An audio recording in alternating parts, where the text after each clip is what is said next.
देख रहे हैं संसार क्रांति न्यूज। मैं हूं आपके साथ डिंपल राणा। आज हम बात करेंगे अफगानिस्तान में तालिबान के तख्ता पलट की।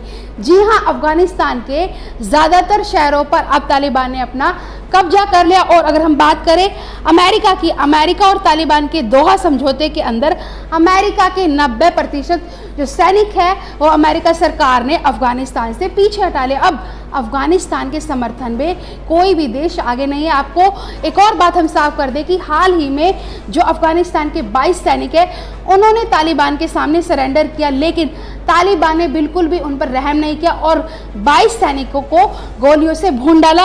और अब तालिबान जो है वो कश्मीर के करीब भी पहुंचने की कोशिश कर रहे हैं, जो कि भारत के लिए बहुत ही चिंता की बात है। तालिबान की अगर हम बात करें तो तालिबान अभी धीरे धीरे अफगानिस्तान में कब्जा करने की दिशा में काम कर रहा है और उसी पर आगे बढ़ रहा है।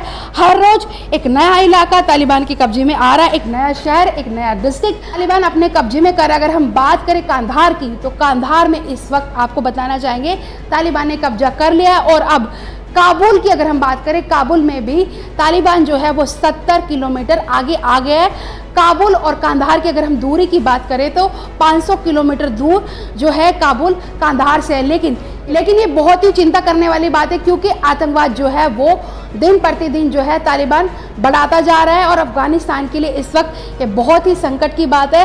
अफगानिस्तान के लोगों के अंदर अब ये डर है कि अब वो कहाँ जाएंगे। अब आप सभी दर्शकों को ग्राफ के जरिए हम बताएंगे कि जो कांधार है और जो काबुल है उसमें कितने किलोमीटर की दूरी है। लगभग 500 किलोमीटर की दूरी है कांधार और काबुल में। कांधार पर ऑलरेडी जो है वो तालिबान कब्जा कर चुका है और अगर काबुल पर 70 किलोमीटर की दूरी तक आगे आ सकता है तो आप समझ सकते हैं कि जो अफगान की सरकार है उसको अब पीछे हटना पड़ेगा। वहाँ की जो अशरफ गनी सरकार है उसके पोस्टर भी वहाँ से हटाए जा रहे हैं तालिबान आतंकवादियों के जरिए। लेकिन आपको बता दें कि 119 जिलों में अभी दोनों के बीच ही संघर्ष चल रहा है, अफगान के बीच भी और तालिबान के बीच भी।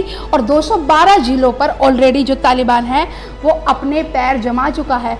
सिर्फ 76 ऐसे जिले जिस पर अफगानिस्तान सरकार का अभी नियंत्रण है। लेकिन तालिबान ने यह दावा किया कि 85% लगभग उन्होंने अफगानिस्तान पर कब्जा कर लिया। लेकिन आप सभी दर्शकों को बताना चाहेंगे कि तालिबान ने यह दावा किया है कि सरकार के नियंत्रण में अभी कुछ नहीं है, क्योंकि हमने 85% जो अफगानिस्तान है उस पर कब्जा कर लिया। और लेकिन तालिबान का यह दावा है कि 85% उन्होंने अफगानिस्तान पर कब्जा कर लिया है, वहां की सरकार के नियंत्रण में अभी कुछ नहीं है। और अगर इस हिसाब से हम देखें तो पूरे ही अफगानिस्तान पर तालिबान ने पैर पसार लिए हैं। भारत में इसके लिए चिंता की बात यह है कि इस बार तालिबान मध्य अफगानिस्तान की जगह दूसरे देशों से लगने वाली सीमाई इलाकों पर भी कब्जा कर रहा है और उसका फायदा उनको मैं आपको बताऊंगी क्या होगा।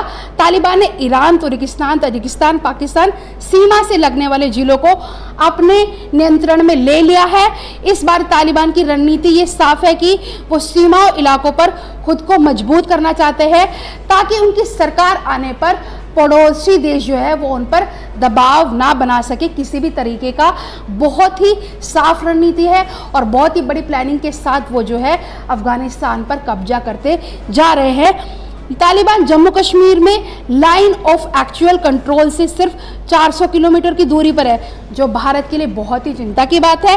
तालिबान ने अफगानिस्तान के बंदकशा प्रांत पर कब्जा कर लिया है, जो पीओके के कब्जे वाले कश्मीर से लगता है।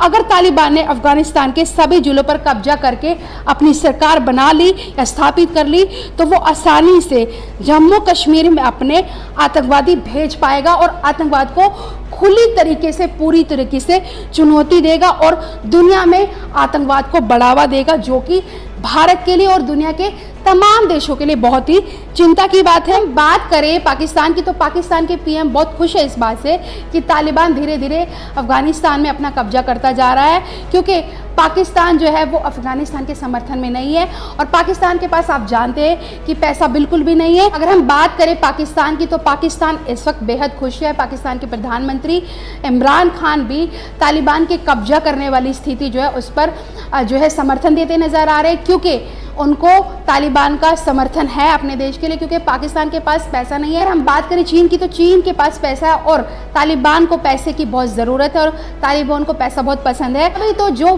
तालिबान है वो चीन के प्रोजेक्ट जो कि अफगानिस्तान में लगे हैं उनको हाथ भी नहीं लगा रहा है और तालिबान ने ये वादा भी किया है चीन सरकार से कि वो चीन सरकार के कोई भी प्रोजेक्ट को हाथ नहीं लगाएगा। अफगानिस्तान में लगे हुए हैं, लेकिन भारत के जितने भी प्रोजेक्ट अफगानिस्तान में लगे हैं उस पर तालिबान लगातार नुकसान पहुंचाता जा रहा है। आप सभी दर्शकों को बताना चाहेंगे, भारत ने लगभग 500 प्रोजेक्ट जो है वो अफगानिस्तान में इन्वेस्ट कर रखे हैं और इसमें 2250 करोड़ की लागत लगी है। ऐसे में भारत सरकार को इस बात की चिंता करनी चाहिए कि कहीं उनके 2250 करोड़ रुपए डूब ना जाए। और हाल ही में 8 देशों की पीएम ने एक सम्मेलन में इस संकट के बारे में बातचीत की है। अब आने वाला समय ही बताएगा कि तालिबान जो है वो तख्ता पलट कर पाएगा अफगानिस्तान में या नहीं कर पाएगा। लेकिन जो स्थिति नजर आ रही है, जो ये नजर आ रही है, उससे तो यही लगता है कि तालिबान जो है वो अफगानिस्तान में तख्ता पलट कर लेगा। नमस्कार, आप देख रहे हैं संसार क्रांति न्यूज, मैं हूं आपके साथ।